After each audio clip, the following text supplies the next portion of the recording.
بسم اللہ الرحمن الرحیم۔ السلام علیکم۔ اپنے فیس بک اور یوٹیوب چینل کے ساتھ میں ہوں رزین حیدر مظہر۔ ناظرین، سب سے پہلے آپ کو اپنے اس چینل پہ خوش آمدید کہوں گا۔ ناظرین، کچھ اہم ترین اپڈیٹس آئی ہیں جو آپ کے ساتھ شیئر کرنی ہے۔ سب سے پہلے جو آپ کے سامنے آج میں رکھنے جا رہا ہوں وہ ہے آپریشن سائیکلون۔ ہمارے ایک دوست ہیں جی عادل راجہ صاحب، آپ بخوبی ان سے واقف ہوں گے۔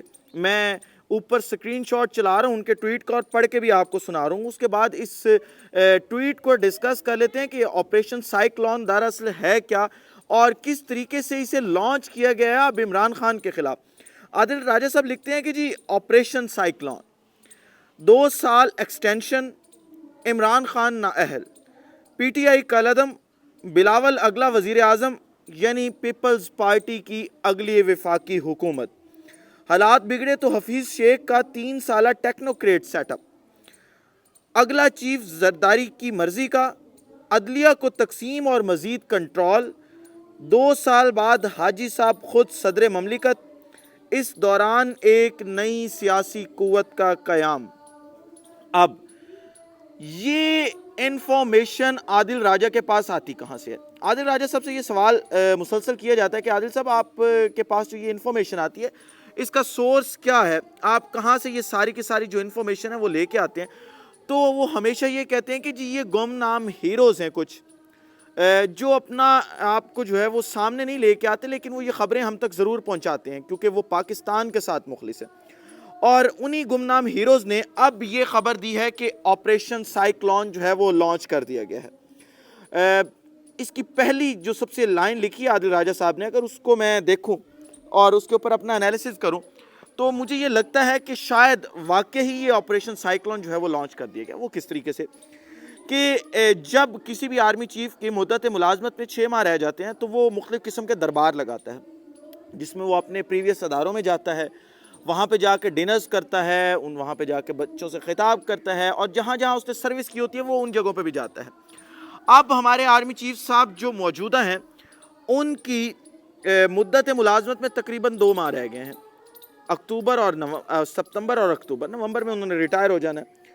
ابھی تک انہوں نے دربار لگانے شروع نہیں کیے اور اس وقت جو موجودہ حکومت ہے ان کی خواہش بھی یہی ہے کہ وہ کسی طریقے سے جو ہے وہ مدت ملازمت میں توسیع دیں ان کو، تاکہ اگلی حکومت جو ہے وہ دوبارہ ان لوگوں کی آ سکے۔ عمران خان نااہل کسی سے چھپ جو ہے وہ بات نہیں ہے اور اس کے اندر کچھ ایسا ہے نہیں۔ آپ دیکھ چکے ہیں کہ الیکشن کمیشن کس طریقے سے ایک فیصلہ دے چکا ہے اور اسی فیصلے کو بنیاد بناتے ہوئے جو ہے وہ عمران خان کو نااہل بھی کیا جا سکتا ہے اور پی ٹی آئی کو کالعدم بھی کیا جا سکتا ہے۔ حالانکہ یہ ایک خود ساختہ فیصلہ ہوگا، ایک ایسا فیصلہ جو ہمیشہ متنازع رہے گا اور ہمیشہ چیلنج ہوتا رہے گا، لیکن یہ کریں گے صرف اس وقت اپنی گیم سیٹ کرنے کے لیے۔ بلاول اگلا وزیر اعظم پیپلز پارٹی کی سرکار، میں کوئی 4 ماہ پہلے ایک ویلاگ کر چکا ہوں، اس میں بتا چکا ہوں کہ اس وقت اسٹیبلشمنٹ کے ساتھ معاملات پیپلز پارٹی کے بڑے بہترین جا رہے ہیں اور اس وقت ان کی کوشش ہے کہ کسی طریقے سے اگلی حکومت پیپلز پارٹی کی آ جائے اور بلاول کو وزیر اعظم لے کے آ جائے۔ لیکن اتنی بڑی سیٹ پہ اتنا چھوٹا شخص اور ایسا شخص جس کو شاید حکومتی معاملات کا پتہ تک نہیں ہے، کیا وہ وہاں پہ لا کے بٹھانا درست فیصلہ ہوگا؟ یہ چیزیں وہ ہیں جو بعد میں زیر بحث آ سکتی ہیں، لیکن ابھی تک میں آپ کو صرف آپریشن سائیکلون بتا رہا ہوں۔ حالات بگڑے تو یعنی اگر پاکستان تحریک انصاف مزاحمت کی سیاست کرتی ہے اس کے بعد اور حالات پاکستان میں بگڑ جاتے ہیں تو پھر حکومت ٹیکنوکریٹس کی آئے گی اور بہانہ بنایا جائے گا کہ پاکستان کے فائنینشیل معاملات جو ہیں وہ بہت زیادہ خراب ہیں، پاکستان فائنینشیل ایمرجنسی میں ہے، اس لیے ہم ٹیکنوکریٹس کی حکومت لگا رہے ہیں۔ حفیظ شیخ صاحب سارے آپ ان سے واقف ہیں، پاکستان تحریک انصاف کی حکومت میں بھی حاجی صاحب نے لگوایا تھا انہیں وزیر خزانہ، اور اب دوبارہ جو ہے وہ انہیں وزیر خزانہ کے بجائے جو ہے وہ اپنا ملک کے سربراہ کے طور پہ سامنے لے کے آنا چاہتے ہیں کیونکہ ان کے خاص آدمی ہیں۔ اگلا چیف زرداری صاحب کی مرضی کا، اور اگر پیپلز پارٹی اور اسٹیبلشمنٹ کے معاملات طے ہو چکے ہیں تو ظاہری بات ہے پھر اگلا چیف آرمی چیف جو ہے وہ زرداری صاحب اور جو بھی اس وقت مجاز اتھارٹی ہوگی وہ آپس میں ڈسکس کر کے لے کے آئیں گے۔ اس کے اندر پھر عمران خان یا کسی اور کو آگے آنے کی کوشش نہیں دی جائے گی کہ وہ آگے آئیں۔ عدلیہ کو تقسیم اور مزید کنٹرول، عدلیہ پہلے بہت زیادہ تقسیم کر چکے ہیں یہ اور کنٹرول کر رہے ہیں عدلیہ کو. کئی ایسے ججز بیٹھے ہیں جن سے خود فیصلے لیتے ہیں. اب مزید آگے اس کو بڑھائیں گے کہ عدلیہ کو کنٹرول کیا جائے اور اپنی مرضی کے فیصلے لیے جائیں. اور 2 سال بعد جب ایکسٹینشن ختم ہوگی تو حاجی صاحب جو ہیں انہیں صدر مملکت بھی لگانے کی اس پلان کے اندر خبر دی گئی ہے کہ صدر مملکت بھی لگایا جا سکتا ہے.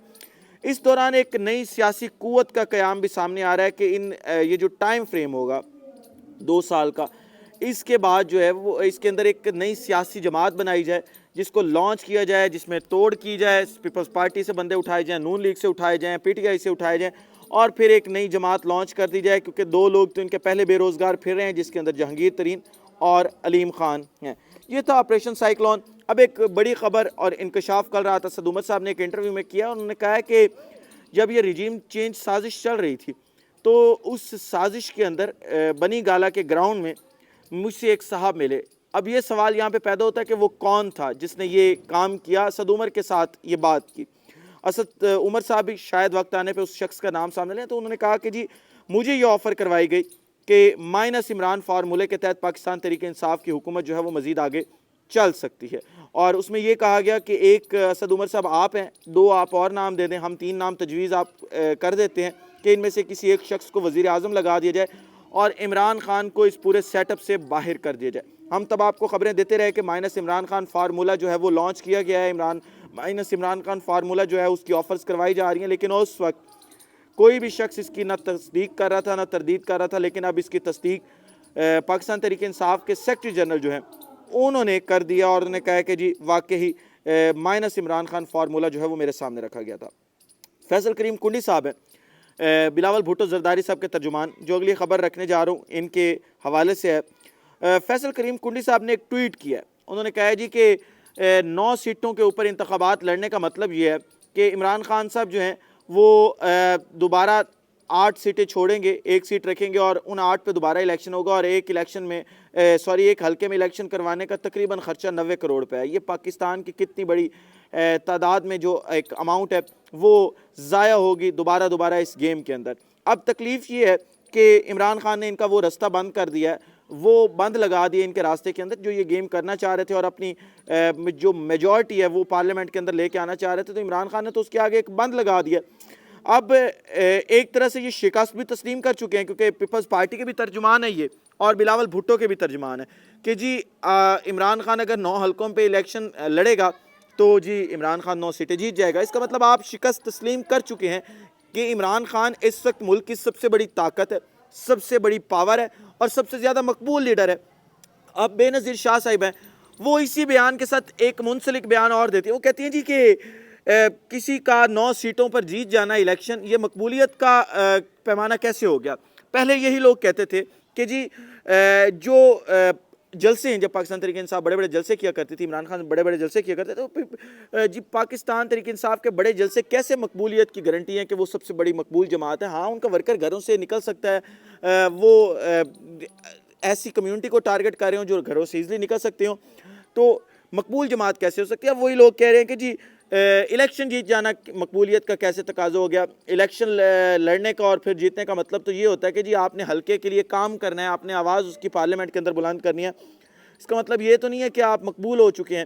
تو یہ وہ باتیں ہیں جو اپنے اندر خود ہی ڈگمگائی ہوئی ہیں، آپس میں ہی الجھی ہوئی ہیں، جن کا جواب ان لوگوں کے پاس خود بھی نہیں ہے اور صرف عمران خان سے جو ہے وہ اس وقت خوف زدہ ہیں اور اپنی شکست جو ہے وہ تسلیم کر چکے ہیں. اس ولاگ سے اتنا ہی. اگلے ولاگ میں دوبارہ ملاقات ہوتی ہے. مجھے تب تک اجازت دیجیے. اپنا خیال رکھیں، اپنے ارد گرد کے لوگوں کا خیال رکھیں، وطن عزیز پاکستان کا خیال رکھیے.